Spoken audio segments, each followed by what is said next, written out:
Eu vou estar lendo o versículos do capítulo 8 e depois eu vou estar lendo o texto do capítulo 12. Romanos, capítulo 8, do verso 1 ao verso 9.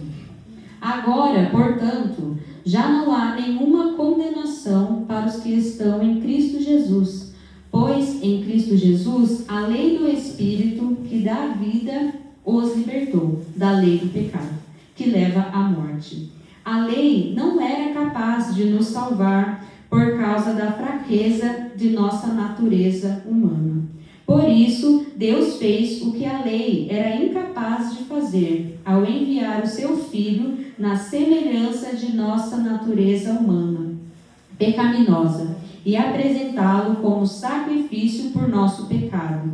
Com isso, declarou o fim do domínio do pecado sobre nós, de modo que nós, que agora não seguimos mais nossa natureza humana, mas sim o Espírito, possamos cumprir as justas exigências da lei.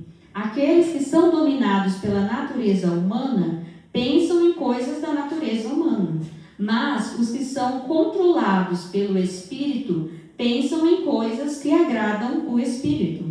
Portanto, permitir que a natureza humana controle a mente resulta em morte, mas permitir que o Espírito controle a mente resulta em vida e paz. Pois a mentalidade da natureza humana é sempre inimiga de Deus. Nunca obedeceu às leis de Deus e nunca obedecerá. Por isso, aqueles que ainda estão sob o domínio de sua natureza humana não podem agradar a Deus. Vocês, porém, não são controlados pela natureza humana, mas pelo Espírito, se de fato o Espírito de Deus habita em vocês. A palavra de conforto e também é uma palavra de confronto. Por quê? Nessa palavra já começa com um conforto para nós. Por quê? Diz assim: agora, portanto, já não há nenhuma condenação para os que estão em Cristo Jesus. Então, para nós que estamos em Cristo Jesus, não temos mais condenação, somos livres da condenação, já não estamos mais debaixo de condenação. Por quê? Somos justificados por Cristo.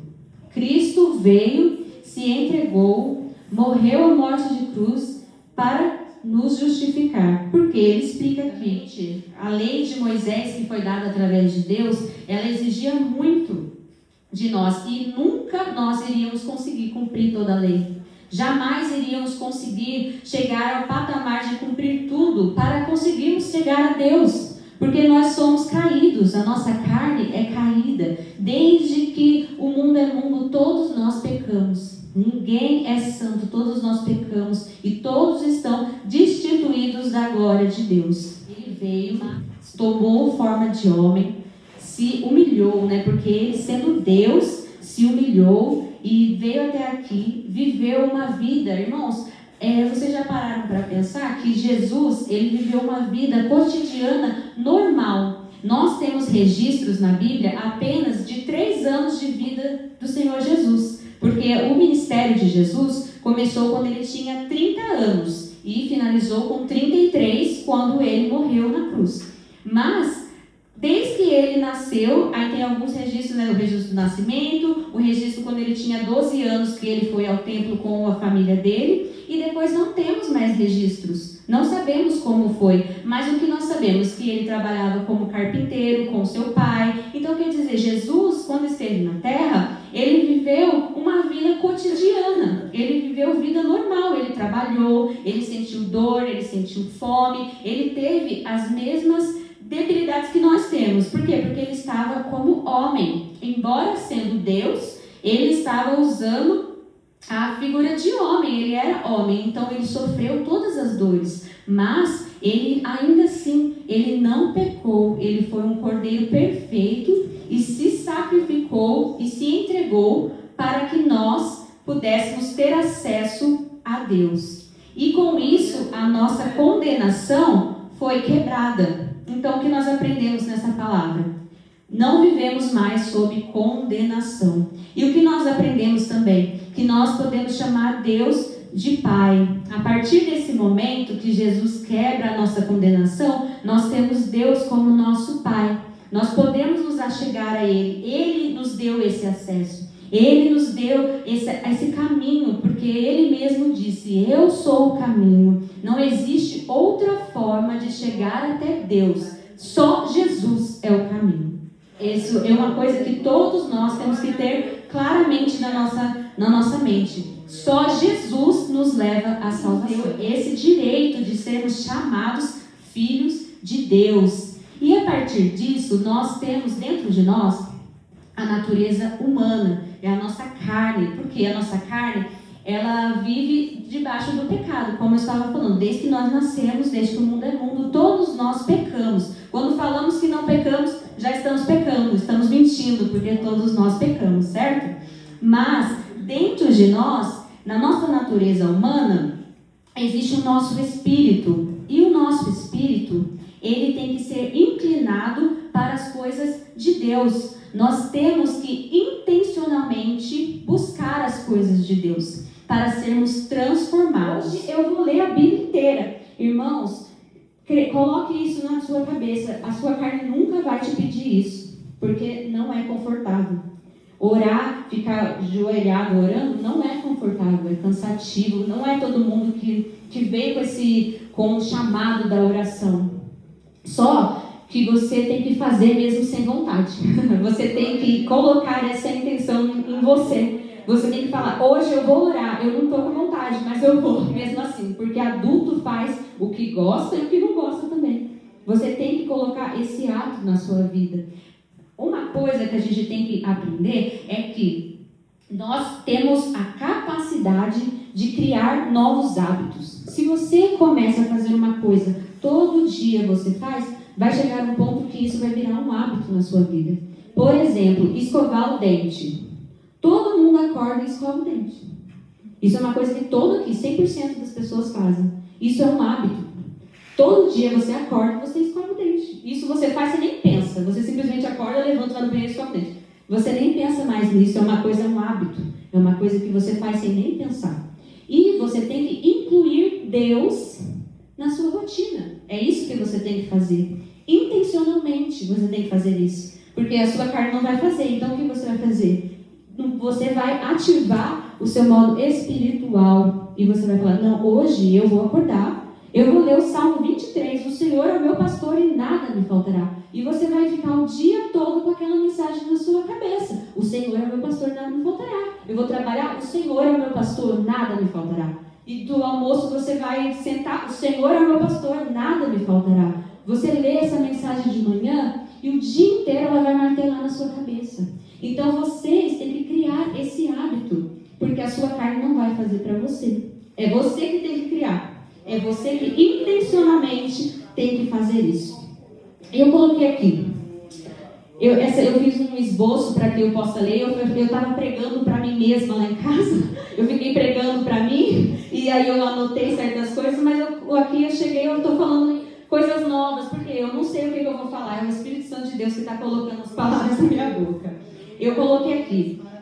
Na prática, o início da nossa transformação começa quando a nossa condenação é quebrada, como eu falei. Não somos mais escravos do medo. Não somos definidas pelo nosso passado. O que passou, passou. Somos livres para viver aquilo que Deus quer que nós vivamos, alinhados à sua palavra.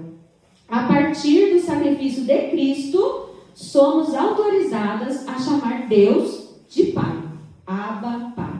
Ele nos deu acesso direto a Deus. E por isso não vivemos mais sob a condenação do pecado. Pela nossa própria capacidade, nós jamais teríamos essa condição de vencer a nossa própria natureza. Nós sozinhos, irmãos, não temos condições. Nós, por nós mesmos, nunca iríamos ter condições de chegar no patamar de Deus. Nós somos criatura feita por Ele, mas nós pecamos, nós caímos, então não temos capacidade. Mas Jesus veio para isso. Para isso Ele veio, para nos salvar. Então, irmãos, tudo se resume ao quê? A ter Jesus na nossa vida. É Ele quem nos transforma diariamente. E agora, o que a gente faz para vivermos? Porque nesse capítulo de Romanos 8, nós aprendemos que não há mais condenação para nós, não vivemos mais sob condenação, nós não precisamos mais viver como condenados, nós somos filhos de Deus e nós não precisamos viver debaixo da nossa natureza humana, nós temos que criar hábitos espirituais, hábitos que nos chamam para perto de Deus. E em Romanos 12, que é o que eu li no início do culto, é um chamado a viver como livre. No capítulo 8, nós sabemos que nós somos livres, descobrimos essa novidade, nós somos livres. E no Romanos 12, nós aprendemos a viver como livres. Capítulo 12 de Romanos. Portanto, irmãos, suplico-lhes que entreguem seu corpo a Deus, por causa de tudo que Ele fez por vocês, que seja um sacrifício vivo e santo, do tipo que Deus considera agradável. Essa é a verdadeira forma de adorá-lo. Não imitem o comportamento e os costumes deste mundo, mas deixem que Deus os transforme por meio de uma mudança em seu modo de pensar, a fim de que experimentem a boa, agradável, perfeita vontade de Deus para vocês. Plenamente o que Cristo tem para nós. Como que a gente vai renovar a nossa mente, renovar os nossos atos, quebrar o ciclo? A gente vai trocar mentiras por verdades. E como que a gente faz isso, irmãos? Quando a gente está com pensamentos ruins, a gente está com pensamentos depressivos, pensamentos nos seus problemas, porque todos nós temos problemas. E nós ficamos se martirizando. Eu sou uma pessoa muito ansiosa e acontece uma situação, eu fico o dia inteiro pensando naquilo. Eu fico o dia inteiro pensando como eu vou resolver, pensando o que eu posso fazer, pensando o que eu deveria ter feito, e você fica o dia inteiro naquele problema. Você fica o dia inteiro pensando aquilo. Mas o que você vai fazer? Você vai trocar o seu pensamento. Você vai perceber o que você está pensando e pensar diferente do que você está pensando. Você vai começar a mudar o seu pensamento intencionalmente. Porque você está pensando uma coisa ruim. Mas você, não, eu não vou pensar coisa ruim, não. Deus está trabalhando. Começa a mudar os seus pensamentos. Quando você estiver com algo ruim na sua cabeça, você fala, Deus está trabalhando. Deus está na minha vida. Deus é comigo. Você vai começar a declarar isso na sua vida, até que isso se torne uma verdade para você, dentro do seu ser. Tudo que está acontecendo na sua vida, algo saiu do controle, algo está difícil para você, Deus está trabalhando. Deus está trabalhando, porque Ele está, irmãos, Ele está trabalhando, porque para nós muitas vezes parece que Deus não está nos ouvindo, parece que Deus não está fazendo nada. Nossa, Deus, eu oro e parece que a oração está aqui no teto, não passa, mas Ele está trabalhando, Ele está vendo você pedir, está vendo você orar. E aqui, o que mais a gente pode fazer? Alinhar os nossos pensamentos com a palavra de Deus. O que você tem que fazer? Você tem que ler a Bíblia, irmãos, para que você tenha a palavra de Deus na sua mente. Você precisa alimentar a sua mente para pensar coisas boas. Você precisa alimentar a sua mente com coisas boas para que você pense coisas boas. Porque se você ficar vendo coisas ruins, por exemplo, você fica vendo jornal. Jornal, irmãos, só tem desgraça, porque só tem coisa ruim. Só vê morte, homem matando mulher, a esposa espancando a esposa, dando 60 socos na cara da mulher. É só isso que você vê. Todos os dias você vê morte, você vê tragédia. Você só vê isso. Você liga a TV, você só vê isso. Não que você não deva se informar, você tem que se informar. Irmãos, mas você não precisa assistir isso o dia inteiro. Por quê? Porque o seu cérebro, irmãos, vai ficar condicionado, acostumado a ver notícias ruins. Até que um dia o seu cérebro só vê coisas ruins. Por quê? Você está só vendo morte, só tragédia. E o seu cérebro passa a ver isso como algo normal. E isso não é normal. Nós temos que alimentar o nosso cérebro com coisas boas, com coisas de vida. E o que é vida, irmãos? A palavra de Deus é vida. A palavra de Deus é o Senhor falando com você. E eu quero convidar todos vocês para que pelo menos um versículo por dia. Irmãos, tem um capítulo na Bíblia que tem 5 versos. Um salmo, o Salmo 23, o Salmo 128. Irmãos, são salmos curtos, você leva 5 minutos para ler. E eu tenho certeza absoluta que se de manhã você gastar 5 minutos para ler esse versículo é capaz de mudar todas as outras 23 horas e 55 minutos do seu dia.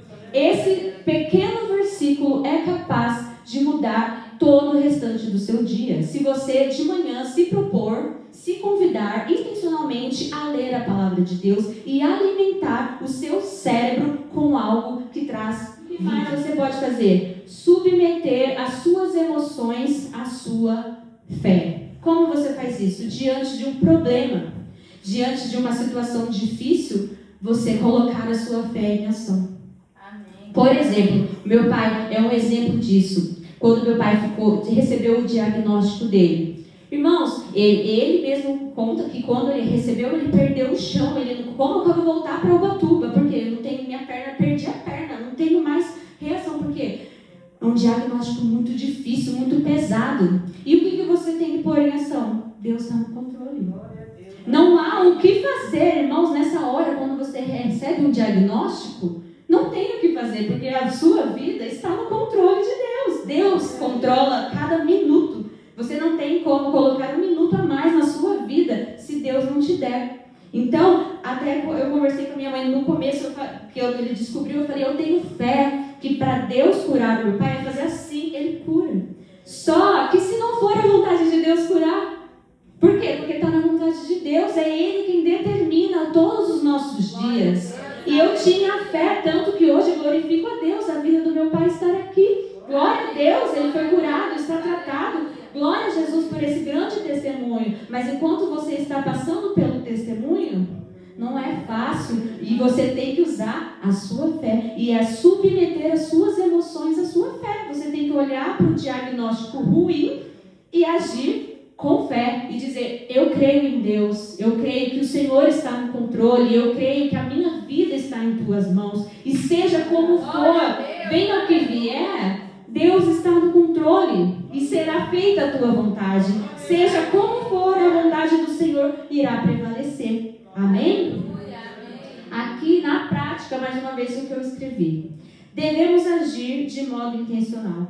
Você pode e deve corrigir os seus pensamentos. Quando você estiver pensando de uma forma negativa ou conduzindo os seus pensamentos para o contrário do que diz a palavra de Deus, você deve declarar a palavra de Deus, citar versículos, pensar na palavra diariamente. Por isso, a importância de ler a Bíblia. Porque como que você vai citar versículos se você não conhece os versículos? Você precisa conhecer para você falar. Para você ditar um salmo de cabeça, você precisa ler ele várias vezes, até que ele esteja na sua cabeça a ponto de você falar sem precisar ler. Então, esse é um hábito que eu convido a todas vocês ter, porque é importante demais conhecer a palavra de Deus, porque você precisa conhecer o Deus que você serve. Irmãos, por que a gente vem aqui toda quarta, todo domingo, a gente se reúne aqui? Aqui, irmãos, é uma reunião solene de pessoas que louvam e glorificam a Deus e adoram a Deus todos os dias nas suas casas. Porque eu não venho aqui no domingo para ser crente. Eu venho aqui para glorificar o Deus que eu sirvo de segunda a sexta no meu trabalho. É o Deus que eu sirvo de segunda a segunda na minha casa. É o Deus que eu ajoelho no meu quarto para orar. Só que eu venho aqui numa reunião solene para me reunir com o corpo de Cristo, para o adorar, para reconhecer diante de pessoas o Deus que eu já adoro dentro do meu quarto. Porque não adianta, irmãos, você vir aqui no domingo para ouvir uma palavra e na segunda-feira a sua vida continuar igual. Você precisa mudar a sua vida e é você que tem que fazer isso.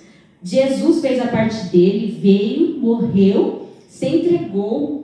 E morte de cruz, a morte mais humilhante que existia naquela época era a morte de cruz. Somente os piores bandidos morriam dessa morte. E ele se submeteu a ela para salvar a gente. Então a parte do Senhor Jesus já foi feita. Ele já se entregou, ele já morreu, já ressuscitou há 2025 anos atrás. E agora a parte nossa, o que cabe a mim e a você? a parte do relacionamento. Um relacionamento é uma via de mão dupla. Você que é casada, você tem o seu marido, você não faz tudo no seu casamento. Por quê? Porque é 50-50. Você ajuda, os dois trabalham muitas vezes, os dois cuidam da casa, os dois cuidam dos filhos, os dois é uma parceria, os dois tá ali junto, porque é parceiro, é um relacionamento. E o relacionamento com Deus também é uma via de mão dupla. O Senhor Deus deu Jesus para que morresse na cruz, e agora a sua parte do combinado, cuidar do seu corpo, do seu templo do Espírito Santo e o adorá-lo, render a Ele toda a glória, toda a honra. Obrigada, Jesus, pela vida, obrigada, tudo que o Senhor fez, eu reconheço, tudo que eu tenho é o Senhor que me deu. Se você parar de respirar agora, é porque o Senhor parou. Se você continua respirando, é o Senhor que está permitindo, você está respirando. Porque a partir do momento que Deus tirar o sopro da sua vida, nada você pode fazer. Para nós continuarmos vivendo, olha só o que diz os versos. Pessoas que têm a mente renovada, que vivem segundo a vontade de Deus. Romanos capítulo 12, verso 9 ao verso 21. Eu vou ler rapidamente, já vou terminar, irmãos. Uma pessoa que tem uma vida transformada e tem os seus hábitos voltados para Deus. Romanos 12, do versículo 9 ao 21. Pratiquem todas essas atividades, porque uma pessoa cheia do Espírito Santo de Deus vive dessa forma. E assim, irmãos, nós iremos experimentar a vontade de Deus. O que é a vontade de Deus? Como que é a vontade de Deus para nós? Sim, aqui, mas no versículo 2 diz assim: não imitem o comportamento e os costumes deste mundo, mas deixe que Deus os transforme por meio da mudança em seu modo de pensar, para que possamos viver a boa e agradável vontade de Deus. Exatamente. Aqui existe um trocadilho que muitas pessoas falam. Até eu brinquei com meu esposo em casa quando eu estava pregando para mim mesma lá em casa. Muitas pessoas falam a boa, perfeita e agradável vontade de Deus. Boa, perfeita e agradável. Mas isso está incorreto. A palavra de Deus não diz boa, perfeita e agradável. A palavra de Deus diz que a vontade de Deus é boa, agradável e perfeita. E aqui eu pesquisei para mim entender o que seria essa diferença. Se teria diferença. Por quê? Uma boa, perfeita e agradável. Todo mundo fala isso. A vontade de Deus é boa, perfeita e agradável. Boa, perfeita e agradável. Todo mundo fala assim. Mas isso está incorreto. A palavra de Deus é boa, agradável e perfeita. E por que isso tem diferença, irmãos? Eu pesquisei sobre isso e está falando assim, se inverter as palavras agradável e perfeita, isso pode mudar o processo para idealismo. Porque a vontade de Deus, que já começa perfeita aos nossos olhos, tem que ser imediatamente confortável para nós. E muitas das vezes a vontade de Deus para as nossas vidas não é confortável. A gente tem que passar por um processo. E aqui essa é a diferença. A vontade de Deus é boa, é a vontade de Deus. E mesmo quando não entendemos, quando às vezes não é fácil, quando às vezes não faz sentido para nós, a vontade de Deus continua sendo boa. Agradável. Fala da nossa experiência vivendo a vontade de Deus, porque é um processo. A gente não entende, a gente está vivendo um momento difícil e aos nossos olhos é desconfortável. É um processo que nós estamos passando diante de Deus. Mas, conforme nós vamos vencendo essa situação, começa a perceber e nos dá paz, porque é a vontade de Deus. Eu estou na mão do Senhor, eu consigo viver esse processo. E quando tudo passa, quando o resultado final chega, aquela situação se conclui, você percebe, perfeito. Nada falta, nada sobra, tudo no lugar. A vontade de Deus é boa, é agradável e é perfeita. E como colocar o agradável por último, pode querer nos ensinar que se não é agradável, não é a vontade de Deus. Ou que quando eu gostar, eu vou obedecer a Deus. Ou que a obediência sempre vai nos fazer bem. E muitas vezes não é assim, isso é muito perigoso. Muitas das vezes você vai estar em obediência a Deus, você vai estar obedecendo a Deus e não vai estar nada confortável para você. Você vai estar ainda passando por problemas, você vai estar passando por situações difíceis que você vai olhar e falar, cadê Deus? Onde mas você está no processo. E no final, você vai perceber, perfeito. Deus, tudo que Ele faz é bom, agradável e perfeito. E não existe nada que foge da vontade de Deus. Aqui, a obediência vem antes do prazer. E a fé vem antes de entender. Inverter a ordem rompe a progressão bíblica, centraliza o sentimento humano e enfraquece a doutrina da obediência. Produz uma fé baseada no conforto. E você não pode ter fé só quando as coisas estão confortáveis. Você precisa acreditar em Deus até mesmo nos seus dias difíceis. Amém? Eu espero que vocês tenham entendido alguma coisa, que de algo sirva essa palavra que eu falei. Eu nem sei, eu nem lembro mais o que eu falei. Mas que Deus fale ao coração de vocês, irmãos, que vocês possam meditar na palavra do Senhor. E eu aconselho vocês, irmãos, eu tenho tido dias maravilhosos de leitura da Bíblia, eu tenho tentado ler todos os dias. E olha, irmãos, você não precisa ler a Bíblia inteira num dia só, não. Você pode ler de pouco. Eu já li a Bíblia inteira uma vez. Olha que maravilha poder falar isso. Sempre quis poder dizer isso. Eu já li a Bíblia inteira uma vez. Que maravilha. Mas eu não vou me exaltar por isso. Eu preciso ler mais. E é maravilhoso. Agora a gente está lendo de pouco. Porque quando eu li a primeira vez, eu li, mas só que, tipo assim, você não entendeu. Você não entende profundamente. Agora você lendo de pouquinho, pesquisando, querendo entender, tudo fica claro e você aprende muita coisa. E para você amar a Deus, você precisa conhecê-lo. E você só vai conhecer a Deus se você ler a palavra. Na Bíblia você vai aprender o que Deus quer, o que Deus pensa, como Ele age, como Ele é, como Ele criou todas as coisas. Então você precisa ler a Bíblia para você conhecê-lo. E quando você conhecê-lo, você vai passar a amá-lo. Porque você não consegue amar alguém que você não conhece. Você não consegue amar uma pessoa que você é distante. Você não vai amar. Porque você é distante, você não tem intimidade com ele. Então como você vai amar ele? Você precisa estar perto dele para que você ame ele. E para você sentir o amor que ele tem por você. Porque ele ama você. Ele ama todas nós. E é por isso que ele veio, né? Jesus veio. Porque ele nos ama. E ama muito. Amém?